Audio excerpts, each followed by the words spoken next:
Extraction. Honestly, I can't even keep up with the top 10 list on Netflix anymore. Because although this movie is the #1 movie on Netflix right now while I'm shooting, it probably won't be tomorrow. You know, movies are making it really hard out here. Because just when you thought the standard of alpha male couldn't get any higher, they put Thor in a normal person's movie. I mean, without the hammer, without the lightning, without the basically indestructible body, but for some reason he seems even tougher in this movie. You know, probably one of the flaws that Thor had was his arrogance and his thought that he could literally beat anybody, and you could literally see it on his face. Hello? I accept your surrender.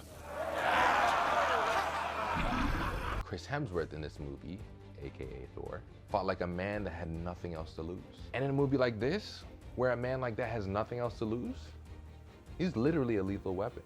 No, like literally, his government name should be Lethal Weapon. Like, this guy is crazy. So when the main character, Tyler, finds himself in a unique position to save a kid, Ovi, from an impossible situation, certain death, the job becomes more than just a job and actually his path towards redemption. But don't take my word for it, because what do I know? I'm just a guy.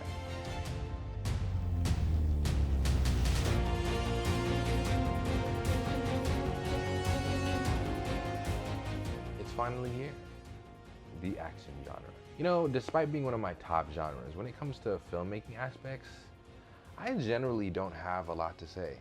Why is that?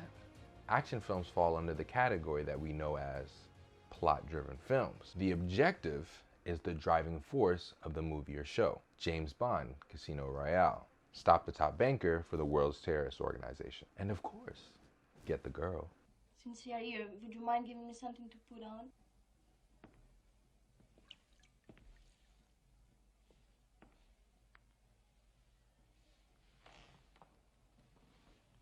Avengers, save the world. X-Men, create a world where humans and mutants can live together peacefully. You catch my drift. This makes them very predictable in the sense that the movie doesn't end until the objective is reached. And if that includes destroying New York City, taking out the East Coast hub of the Russian mafia, or even extreme base jumping from outer space, you do what you must to get the job done. So I'm gonna have to give this movie a 7.8 out of 10.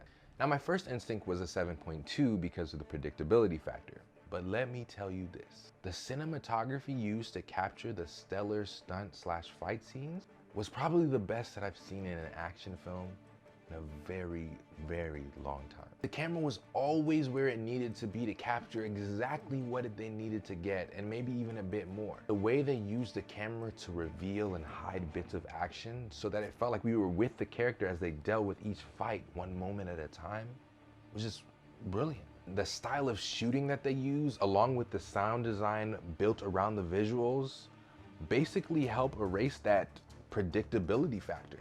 We're just like running on foot with the character, and then they just hop into a car and the camera's passed in through the window all in one shot. It's truly incredible. I mean, after being on set and knowing how difficult it can actually be to film a fight scene, with the choreography of actors, stunt people, cameras, special effects, moving cars, they really did it in this movie.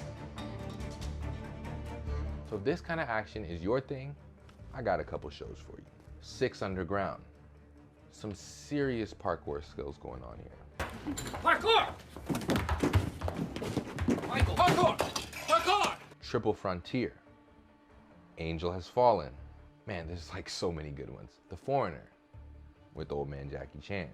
I mean, I could just really keep going on, but then again, what do I know? I'm just a guy.